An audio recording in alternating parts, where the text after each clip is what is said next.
ஒவ்வொரு ஆண்டும் நடைபெற இருக்கின்ற பொதுத் தேர்வு 10, 11, 12ஆம் ஆண்டு வகுப்புக்கான பொதுத் தேர்வு அது சார்ந்து எங்களுடைய அனைத்து நிலையிலும் இருக்கின்ற அலுவலர்களிடம் இங்கே நாங்கள் பல்வேறு அறிவுரைகள், அதேபோன்று நாம் இதை எப்படி நடத்திட வேண்டும், கடந்த முறை நடந்த பொழுது எப்படி நடந்தது, அது சார்ந்து ஏதாச்சும் விமர்சனம் வந்திருக்கிறதா, அது இந்த ஆண்டு வராத அளவிற்கு, உதாரணத்துக்கு இங்கே என்னுடைய இயக்குநர்கள்லாம் சொன்னது போல் ஒரு எரர் ஃப்ரீ எக்ஸாமினேஷன், எந்த விதத்திலும் தவறுகள் இல்லாமல், எந்த ஒரு இடத்திலும் அது போக்குவரத்து சார்ந்ததாக இருந்தாலும், மின்சாரம் சார்ந்ததாக இருந்தாலும், அல்லது பாதுகாப்பு சார்ந்ததாக இருந்தாலும், எந்த விதத்திலும் ஒரு விமர்சனம் வந்துவிடாத வண்ணம் அதை நடத்திட வேண்டும் என்று நாங்கள் இங்கே பேசியிருக்கிறோம்.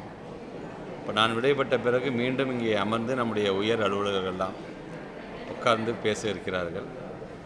குறிப்பாக இன்றைக்கு எக்ஸாமினேஷன்ஸ்க்கான டைரக்டர் லதா மேடம் அவர்களும் சில அறிவுரைகளை சொல்லியிருக்கிறார். ஏற்கனவே இது சார்ந்து இயக்குநராக இருந்தவர் அவருடைய அனுபவத்தையும் பகிர்ந்திருக்கிறார்.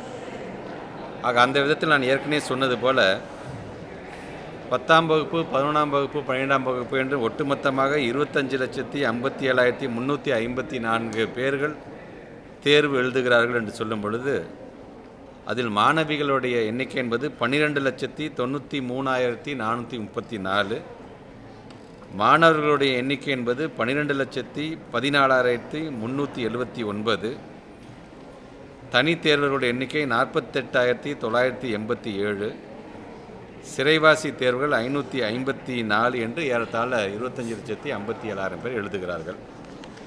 இது சார்ந்து நடைபெற்ற இந்த ஆய்வுக் கூட்டத்தில் ஏற்கனவே பார்த்திங்கன்னா ஒவ்வொரு ஆண்டும் ஒரு ஹேண்ட்புக் நாங்கள் கொடுப்போம்.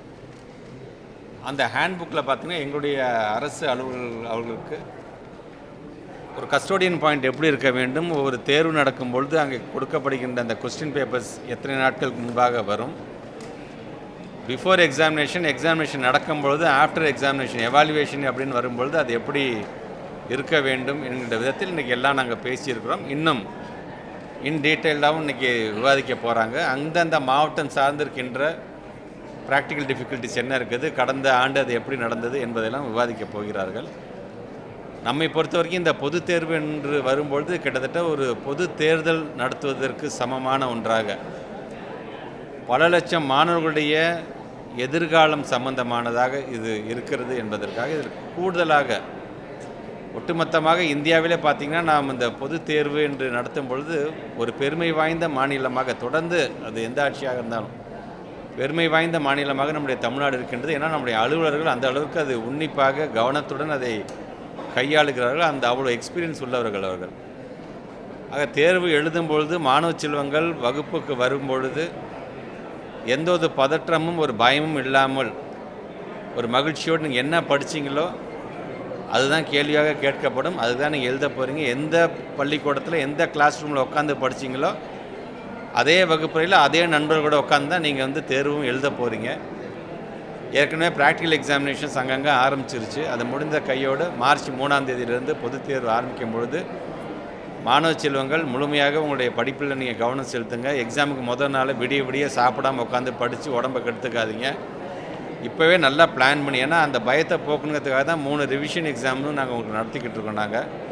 அதனால் எந்த ஒரு சந்தேகமாக இருந்தாலும் இப்போயே உட்காந்து கேட்டு அதை தெளிவு செய்து கொண்டு நீங்கள் உங்களுடைய பொதுத் தேர்வில் நீங்கள் முழுமையாக நீங்கள் வெற்றியடைய வேண்டும் என்கின்ற என்னுடைய வாழ்த்துக்களை நான் பாராட்டுகிறேன், நான் தெரிவிச்சுக்கிறேன். சார், ஒரு சின்ன கேள்வி. இந்த புதிதாக மாவட்டங்கள் பிரித்தாங்க சார், செங்கல்பட்டு, கள்ளக்குறிச்சி, தென்காசி போன்ற மாவட்டங்கள் பிரிச்சிருக்காங்க.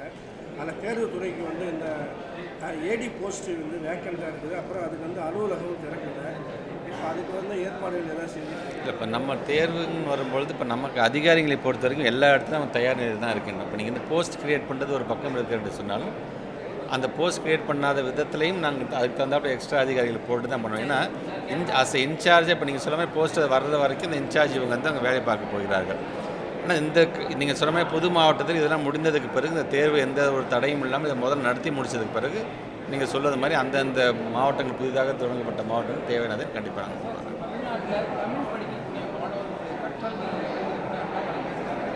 நான்காம் வகுப்பு படிக்கக்கூடிய மாணவர்கள் 3ஆம் வகுப்பு படிக்கக்கூடிய தமிழ் அவர் நான் தான் சொன்னேன், அந்த ரிப்போர்ட்டை பற்றி அவர் பேசும்பொழுது நான் ஏற்கனவே ஒரு ரிப்போர்ட் வந்துச்சு, நீங்கள் சமீபத்தில் பார்த்துருப்பீங்க.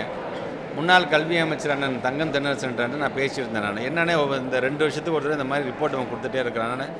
தம்பி, இது காலங்காலமாக இது உங்களோட வேலையே இதுதான். சொல்லப்போனால் நம்மளை காட்டிலும் பீகார் மாநிலம் தான் இப்போ சிறப்பாக செயல்படுது என்று சொல்லுவார்கள். ஆனால் நடைமுறையில் அப்படி தான் இருக்குன்னு நீ நினைக்கிறியா அப்படின்னு கேட்டார் அவர். அந்த மாதிரி அந்த கொடுக்கக்கூடிய தரவுகள் அவங்க இஷ்டத்துக்கு நீங்கள் சொல்லிட்டு போயிடலாம். அதனால தான் நான் எங்களுடைய ஸ்டேட் பிளானிங் கமிஷனை பொறுத்த வரைக்கும் யாரோ நம்மளை சோதித்து பார்ப்பதை காட்டிலும் நாம் ஏன் அங்கொன்றும் இங்கொன்றுமாக பண்ண வேண்டும். அது இப்போ இருக்கிற 10 லட்சம் பிள்ளைங்களும் நம்ம பண்ணி பார்த்துருவோம். நம்மளுடைய ஆசிரியர் பெருமக்களுடைய கற்றல் திறன் எப்படி இருக்குது என்பது அந்த ரிசல்ட்டை வச்சு நீங்கள் தெரிஞ்சுக்கலாம். ஏற்கனவே சொன்ன மாதிரி கல்வி சிறந்த தமிழ்நாடு என்பதே அந்த ரிப்போர்ட் வரும்போது ஸ்டேட் பிளானிங் கமிஷன் அதை நீங்கள் ரிலீஸ் பண்ணும்பொழுது நீங்கள் கம்பேர் பண்ணி நீங்கள் பார்த்துக்கலாம். போக்சோ சம்மந்தமாகவும் இன்றைக்கி கூட்டத்தில் முக்கியமாக பொதுத் தேர்வு சம்மந்தமாக எந்த அளவுக்கு நாங்கள் முக்கியத்துவம் கொடுத்து நாங்கள் இதில் ஆலோசனை செய்தோமோ அதே மாதிரி போக்சோ சம்மந்தமாக இப்போ இந்த மாணவர் மனசு பெட்டியின் மூலமாகவும் இன்றைக்கி இந்த 14417 நம்பர் மூலமாகவும் அந்த விழிப்புணர்வு ஏற்படுத்தப்பட்டு எனக்கு யாரும் ஒரு பயம் இல்லாமல் அச்ச உணர்வு இல்லாமல் தொடர்ந்து நாங்கள் எங்கெங்கெல்லாம் தவறு நடக்க துணிஞ்சு இன்றைக்கி சொல்லிகிட்டு இருக்கிறாங்க. ஆனால் இருந்தாலும் ஆஃபீஸர்ஸாக நாம் அந்தந்த மாவட்டத்தை சார்ந்திருக்கின்ற ஒரு தலைமை ஆசிரியர்களாக இருந்தாலும் அங்கே இருக்கின்ற பிஓ டிஓ சிஓ லெவலில் ஒரு புகார் வருது அப்படின்னு சொன்னால் நாம் எப்படி ஆக்ட் பண்ணணும், இமீடியட்டாக நம்ம என்ன செய்யணும், அதுக்கான டிசிப்ளினரி குழு நம்ம என்ன ஆக்ஷன் எடுக்க போகிறோம், துறை ரீதியாக நம்ம என்ன ஆக்ஷன் எடுக்க போகிறோம்.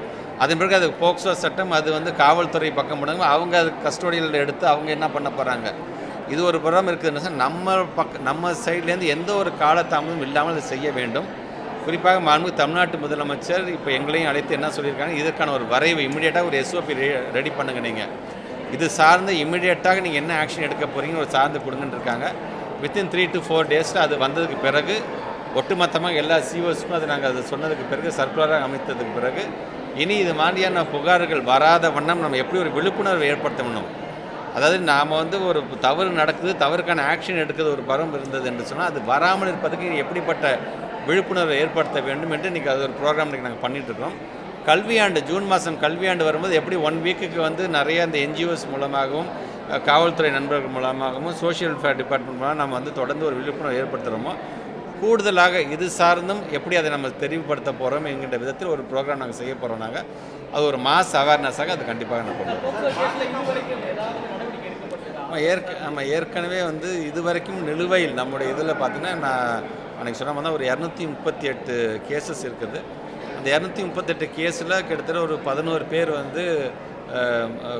குற்றம் இல்லை என்று நிரூபிக்கப்பட்டு அவர்கள் மீண்டும் பணியில் சேர்க்கப்பட்டிருக்கிறார்கள். கிட்டத்தட்ட ஒரு 7 பேர் இறந்தே போயிட்டாங்க. ஜுடிஷியல் கஸ்டடியில் தனியாக இருக்கிறார்கள். இந்த மார்ச் மாதம் 10ஆம் தேதி போல் ஒரு 56 பேருக்கு ஃபைனல் ஆர்டர்ஸே வரப்போகுது. இது இல்லாமல் ஒரு 50க்கும் மேற்பட்டவர்களுக்கு ஸ்க்ரூட்னி ப்ராசஸ் இப்போ போயிட்டுருக்கு. ஸோ எதுவுமே நிற்கலை. என்னென்ன புகார்கள் வருது அது சார்ந்து தவறு செய்தவர்கள் யாராக இருந்தாலும் எந்த பள்ளிக்கூடமாக இருந்தாலும் அதற்கான ஆக்ஷன் நம்ம இறங்கிட்டோம். அதனால் யாரும் பயப்பட தேவையில்லை. உங்களுக்கான அந்த பாதுகாப்பை உறுதி செய்ய வேண்டியது அரசாங்கத்தினுடைய கடமை. தவறு என்று வரும்பொழுது அது எப்படிப்பட்ட தவறாக இருந்தாலும் இமீடியட்டாக அதுக்கான ஆக்ஷன் எடுக்க வேண்டும் என்ற விதத்தை நான் செய்து இல்லை. இது ஒரு 3 to 4 டேஸ் உங்கள் எஸ்ஓபி வரும்போது நாங்கள் எடுத்து சொல்கிறோம் என்ன பண்ண போகிறோம்.